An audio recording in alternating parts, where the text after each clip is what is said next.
Olá, pessoal, bom dia, bom sábado para vocês, que Papai do Céu os abençoe.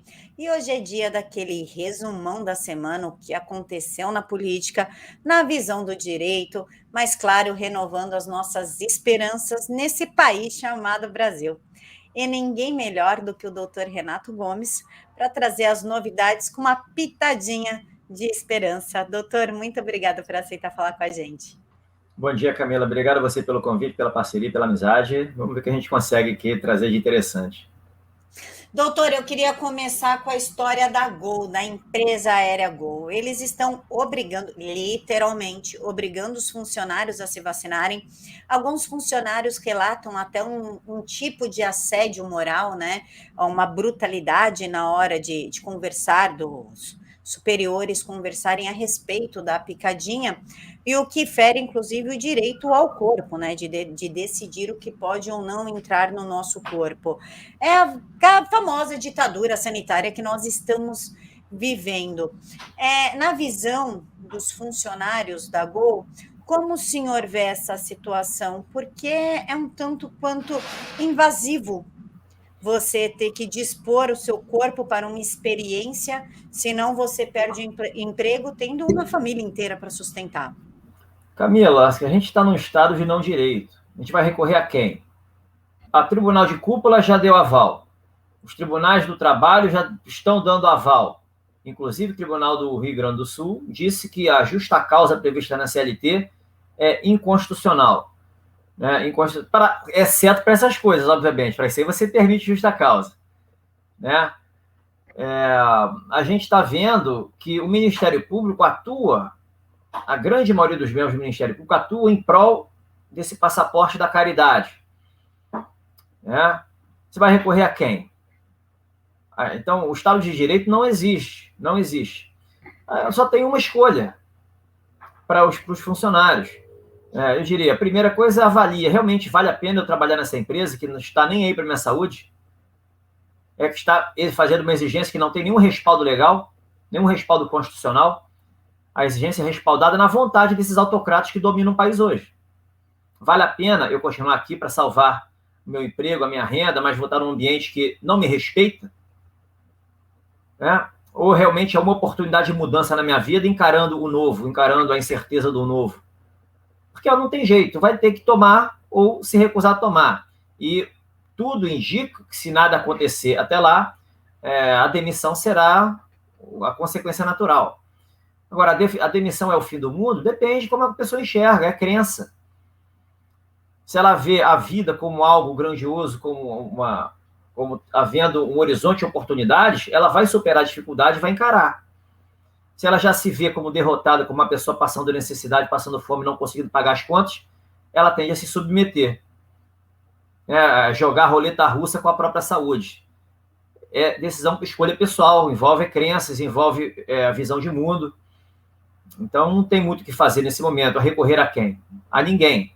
Tem que recorrer à própria consciência. Já que estamos falando da picadinha, doutor, o Supremo Tribunal Federal formou maioria para que estados e municípios decidam sobre a picadinha de adolescentes. Nós já tivemos uma decisão muito parecida com essa a respeito de como lidar com a pandemia, e eles fizeram tantas coisas erradas que agora só cabe a eles culpar o presidente. Como o senhor vê o fim disso? Camilo, o fim disso será pela força militar.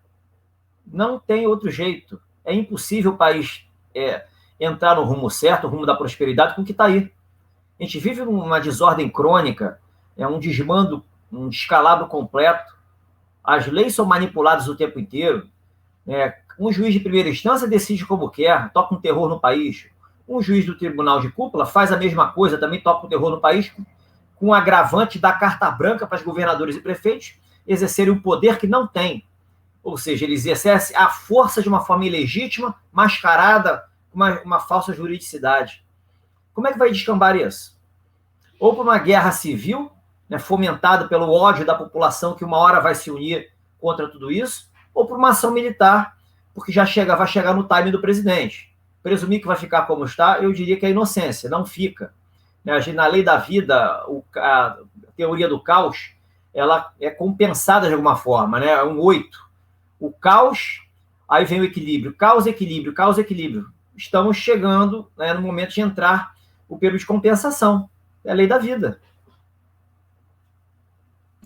Renato, ainda falando do flango frito, o Renan Calheiros vai propor pensão para órfãos e aposentadoria por invalidez das vítimas do vírus. Lembrando que quem produziu o vírus e espalhou pelo mundo foi a China.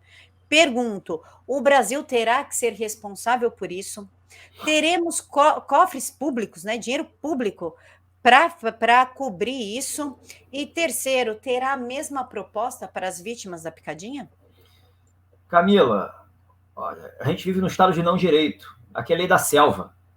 Quem usa da força e consegue impô-la, leva vantagem. É o que esse pessoal está fazendo. Eles fazem o que querem, eles não estão submetidos ao direito. Eles têm o aval do Tribunal de Cúpula. A gente está assistindo isso, essas aberrações. A gente está no, esse é o jogo. Né? Por que o Bolsonaro aceitou depor lá na PF, né, presencialmente, lá no Palácio Planalto, naquele inquérito aberrante de interferência na PF, na Polícia Federal? Né? Por alguma razão. Então, está correndo, está jogando o jogo. Faz parte. E a gente aqui de fora fica observando. Não tem justificativa jurídica para isso. Não tem essa do cara cria uma lei, vai tirar dinheiro da onde? Não diz onde vem a fonte de receita. Ele sai distribuindo dinheiro hipocritamente. Né? Então, não tem jeito, amiga. Alguma coisa precisa acontecer. Já que o senhor falou do depoimento do presidente na Polícia Federal, o presidente falou, tá bom, vou pessoalmente, olha só, tô aqui. E aí o pessoal falou, então, veja bem, não precisa vir agora, né? Deram para trás. E o Alexandre de Moraes mandou, sim, a Polícia Federal tomar o depoimento do presidente em até 30 dias. Por que recuaram, doutor, depois de ter insistido tanto para que o presidente fosse depor? Não sei, Camila, não sei o que está por trás. Nitidamente, a postura do Bolsonaro, para mim, foi estratégica. Pode ser interpretada como submissão? Não vejo nenhum sentido nisso. Para mim, foi estratégica. O que ele vai falar para o policial federal? Não sei.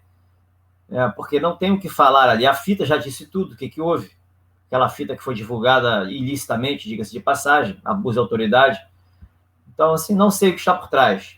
Mas ali é um jogo de poder, um querendo se mostrar mais ali controlador da situação do que o outro. Mas quem tem o controle da situação específica é o Bolsonaro. Ninguém tem que ter dúvidas em relação a isso. Se você duvida do presidente, se a gente duvida do presidente, a gente pode, eu diria que a ansiedade será um sentimento crônico, né? O medo, a incerteza, porque não tem ninguém para nos defender. Não tem ninguém para defender o país do que está acontecendo. Só existe o presidente e as Forças Armadas. Mais ninguém. Então, se a gente duvida do que o presidente está fazendo, fica julgando, levantando suspeitas, a gente está ferrado. Isso é um ato de masoquismo. E pelas falas do presidente, se a gente conseguir unir todas, ele sabe o que ele está fazendo. Então, não tem jeito, tem que confiar. Até porque ele mesmo levou o judiciário para dentro da política. O judiciário atua politicamente o tempo inteiro. As decisões não têm fundamentação jurídica alguma, são achismos, manipulação de princípios, ressignificação das palavras, isso é política, isso não é direito. Então, está tudo jogo jogado, e eu diria que, por mais que as aparências digam o contrário, a vitória será nossa, a vitória é do lado do bem. Renato, vamos falar então do Lula. Eu detesto falar desse presidiário, me faz até mal. Só que ele está se reaproximando do MDB e quer colocar como presidente da Câmara, pasme, o Eunício, e do Senado, o Renan Calheiros. A minha pergunta é: quem deu autoridade para o Lula querer formar esta base dentro do Congresso e quem lhe dá certeza de que ele vai ganhar a eleição? Não nos deixa uma dúvida, um questionamento a respeito, inclusive, das urnas? Ele está falando com tanta Camila, certeza, né? Olha, a primeira coisa, por que levar a sério isso? Por que levar a sério isso? Ele está vivo hoje e amanhã. O que vai acontecer? Ele combinou com Deus? Combinou com o sistema imunológico dele? Ele combinou com alguém que comanda isso tudo? Certamente não é ele que comanda a vida. Então ele está fazendo o papel dele enquanto ele está vivo. Segundo, ele sabe que ele não controla as consequências dos próprios atos. Ele acredita na lei do retorno. Né? Como é que ele enxerga a vida? Certamente ele não enxerga a vida, ele enxerga a vida diante dos 5 sentidos, com base na experiência de vida dele, que foi uma experiência de vida que o trouxe até então. Impune, cheio da grana, feliz da vida, certo da impunidade, né, obviamente, com aval de muitos que estão dominando o cenário político hoje, que estão entranhados no Estado. Então ele não poderia estar fazendo diferente, está fazendo o papel dele, consciência dele tranquila, e segue o jogo. Agora, acreditar que isso aí será consumado, eu prefiro acreditar no coelhinho da Páscoa. Eu também, porque, pelo amor de Deus, saiu uma pesquisa semana passada, doutora, semana que terminou agora, que ele é o preferido dos brasileiros para o combate à corrupção. Eu não sei se eles querem chamar a gente de imbecil, achando que acreditaríamos num negócio desse, ou se a população está completamente insana. Não é possível. Olha, essa pesquisa faz parte do processo. Você absolve o cara, você cria a narrativa. Eu sou todo poderoso, eu mando no judiciário, eu crio a narrativa, né, bato no presidente, jogando indiretinhas, né, abrindo inquérito contra o presidente, crio narrativas, a imprensa alimenta essas narrativas, ataca o presidente o tempo inteiro, o Ministério Público também vai para cima do presidente, né, esses agentes infiltrados no Estado, esses agentes subversivos vão para cima do presidente, o ativismo judicial cria regras, vai controlando cada vez mais a população e constitucionalizando a vida das pessoas. E aí os institutos de pesquisas vão dando uma pseudo-legitimidade a esses absolvidos.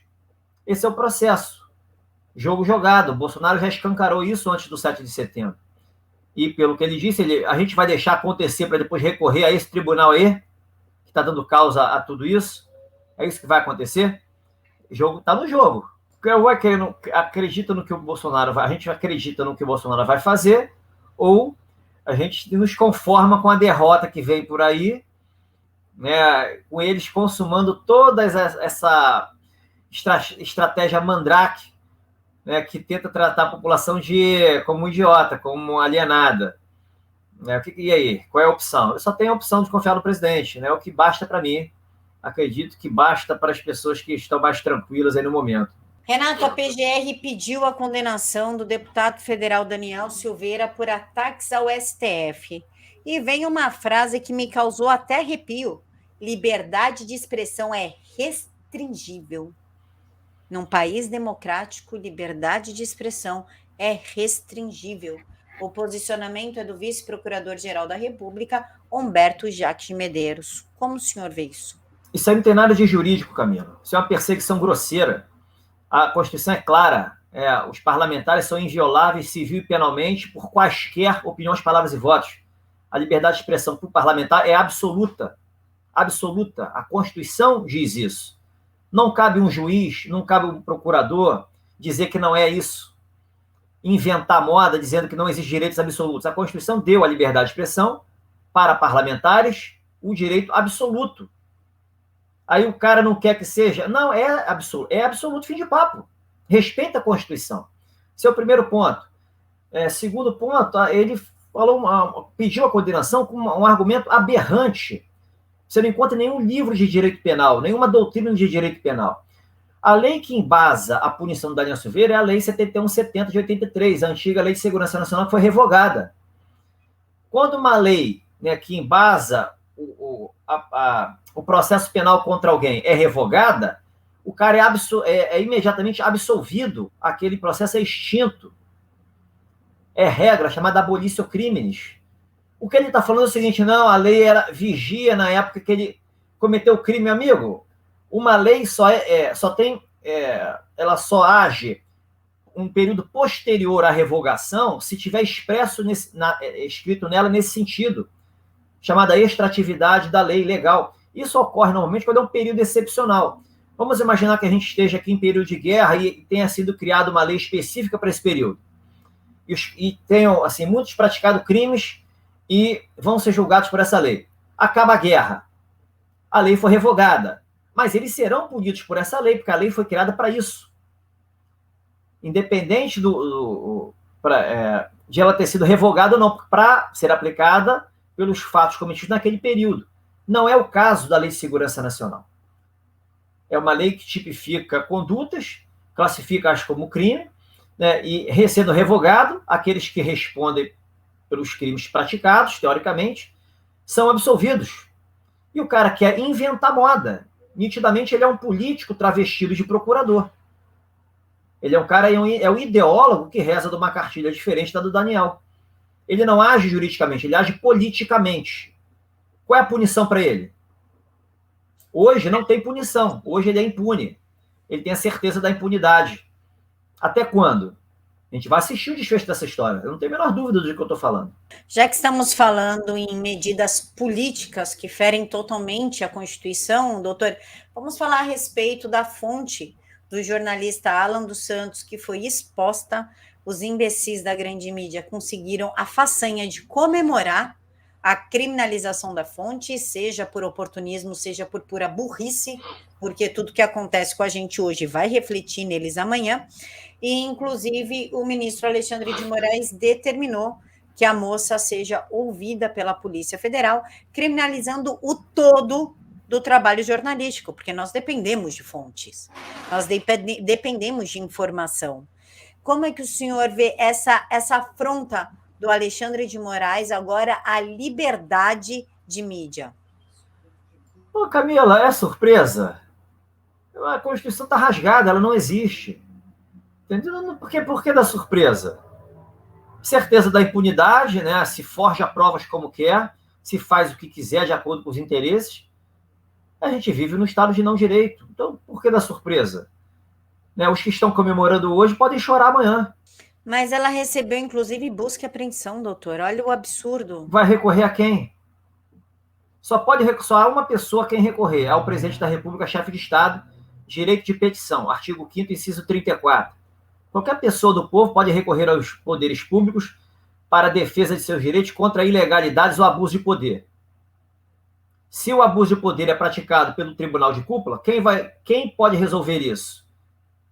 Quem consegue garantir o Estado de Direito e o regime democrático aqui no país? É o chefe de Estado. Foi um compromisso que ele assumiu no ato da posse, está lá no artigo 78 da Constituição. Para isso, ele é chefe supremo das Forças Armadas. Se tiver que recorrer a alguém, apenas a ele. Direito de petição, artigo 5º, inciso 34, a linha A. Fora isso, história da carochinha. Renato, já que o senhor falou em abuso de poder, eu vou falar a respeito das máscaras. Os governadores, destacando João Dória e o governador do Rio de Janeiro, que agora é o Cláudio Castro, querem tirar a obrigação do uso de máscara. Nós passamos aí 2020 inteiro, 2021, usando essa focinheira com a justificativa que é nos proteger de um vírus altamente mortal. Com a proximidade do carnaval, inclusive, estima-se que aqui em São Paulo receberemos 15 milhões de pessoas durante o carnaval.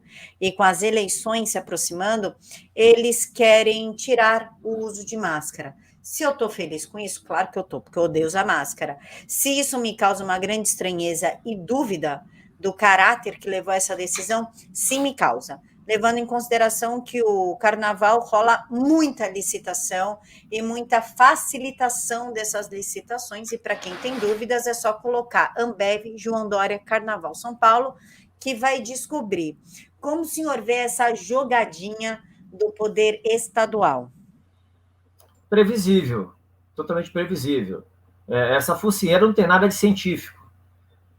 Escutando os bons médicos e os médicos sérios, nenhum deles diz que isso é científico. Diz que é opcional, cada um usa se quiser, de acordo com a sua consciência, não porque vai proteger disso ou daquilo. Então, é política pura, como tem sido desde o início desse período aí da doença. Política. As decisões são tomadas de acordo com os interesses escusos, inconfessáveis, onde a última coisa que se busca é proteger a saúde alheia. A gente viu o que está acontecendo, né? A condenação de um tratamento médico. Né? A gente está vendo agora o Conselho Federal de Medicina sendo processado pelo MPF, Ministério Público Federal. É uma inversão de valores completa. É como se o médico fosse denunciar um procurador da República por ser um criminoso. O médico fazer uma petição e denunciar na justiça. O Ministério Público querendo denunciar, punir os médicos do Conselho Federal de Medicina porque não seguiram a ciência que o Ministério Público entende que seja adequada. Olha que nível chegamos. E é o Ministério Público que está raivosinho, porque o Congresso quer criar uma emenda que ela exerce o maior controle sobre a carreira. Os caras são descontrolados, os caras são subversivos. Faço sempre menção aos bons procuradores, que sabem quais são, e certamente são os que são perseguidos lá dentro da instituição. Mas o Ministério Público, como está hoje, entendeu? São quase agentes terroristas que eles fazem no país hoje. Eles perderam a razão de ser, dentre outras funções de Estado. Então, assim, o que está acontecendo, Camila, nenhuma surpresa. Entendeu? Tem que piorar muito para haver a mudança que a gente precisa. A mudança vem. Ela será implacável, mas a gente está passando por esse processo que leva à conscientização forçada. Eu ia, inclusive, falar agora a respeito do médico que vai ser investigado. É um absurdo, doutor. Os caras nunca botaram o bumbum numa cadeira, numa faculdade de medicina e querem determinar. Eu já estou começando a considerar, inclusive, a começar a marcar consulta médica com jornalista e senador, porque eles sabem muito mais do que os médicos.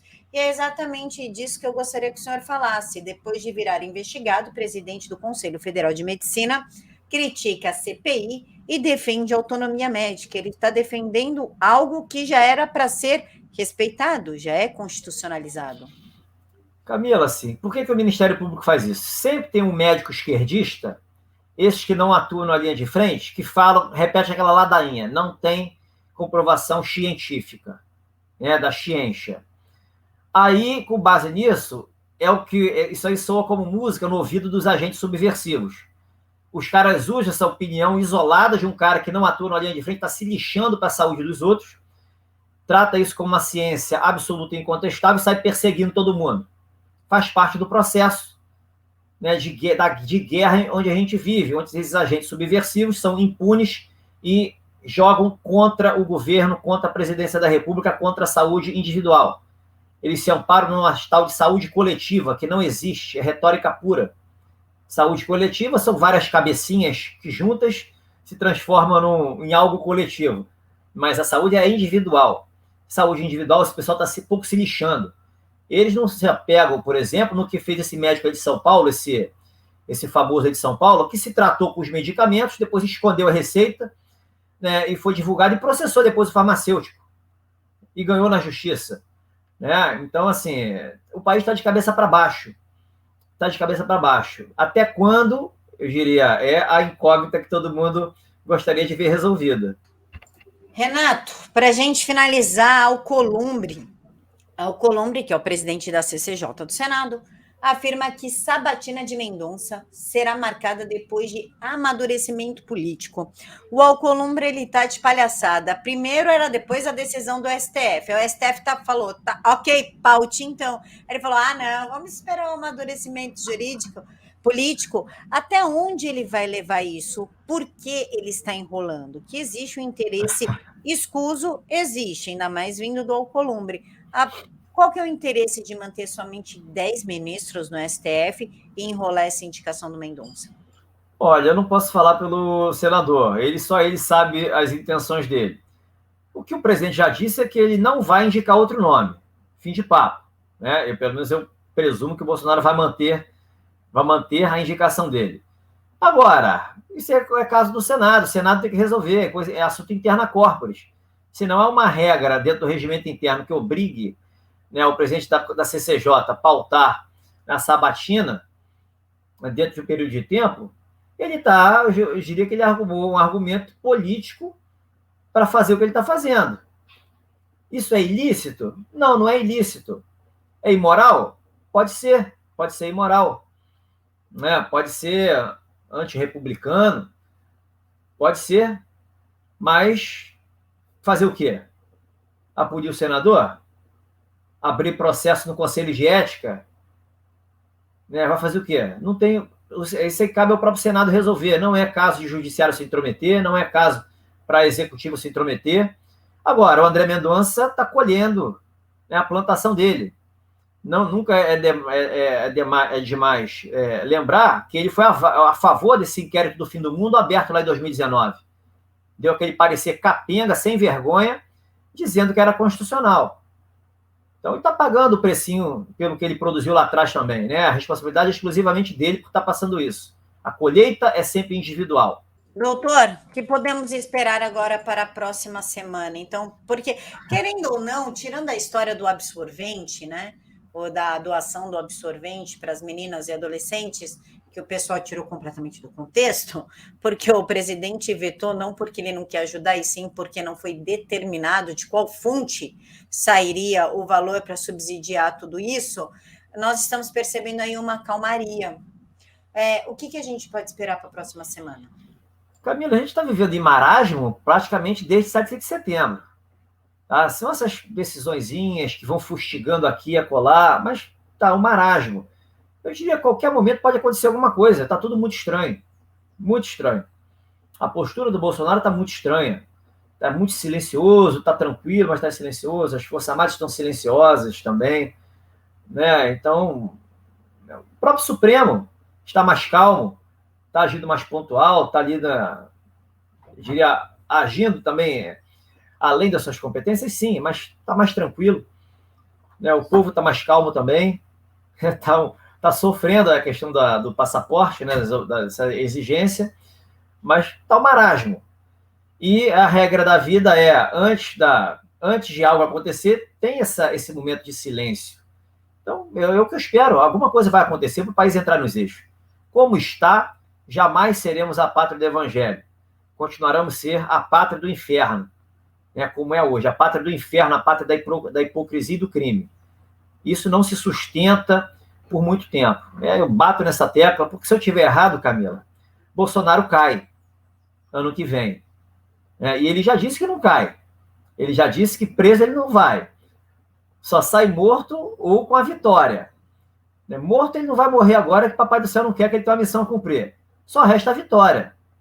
E a vitória vinda, tenho certeza que essas mensagens que eu tenho passado vão se consumar.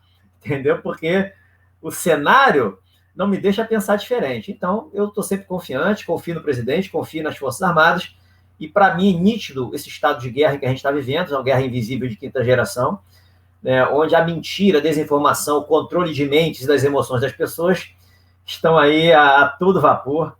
Daí o desespero, a ansiedade, a intolerância, né, esses conflitos do dia a dia no âmbito da sociedade. Então, tá tudo isso é previsível, tá? Mas eu estou bem confiante que logo, logo acaba. Doutor, para te seguir, telefone para comprar os livros, passa aí para gente. Camila, Renata R. Gomes Oficial, no Instagram e no Twitter. Renata R. Gomes no Face, Bom Perfil, no Getter, né, Telegram. E quem quiser os livros, só mandar um zap. Tem na Amazon, está em e-book, está na amazon.com.br. Na Amazon.com, que é a Amazon americana, as Amazon estrangeiras, tem um livro físico também. Para quem mora no exterior, é mais interessante comprar nas Amazon lá de fora. Né? E eu tenho comigo aqui uma cota pessoal, que eu tenho vendido e mando autografado. DDD 21, né, 21 Rio de Janeiro, 99828-9657. 99828-9657. Só mandar um zap para mim, que eu passo o número do Pix ou o número da conta para fazer o TED, já o comprovante que eu envio direitinho e depois coloco o código de rastreamento. Doutor, mais uma vez, muito obrigada e agradeço o pessoal que nos acompanhou até aqui. Não esqueçam que à noite tem Cissa Bailey, domingo de manhã tem Ivan Kleber e domingo à noite, agora com novidade, a volta do professor Leônidas falando sobre literatura no contexto político. Fiquem todos com Deus e até daqui a pouquinho.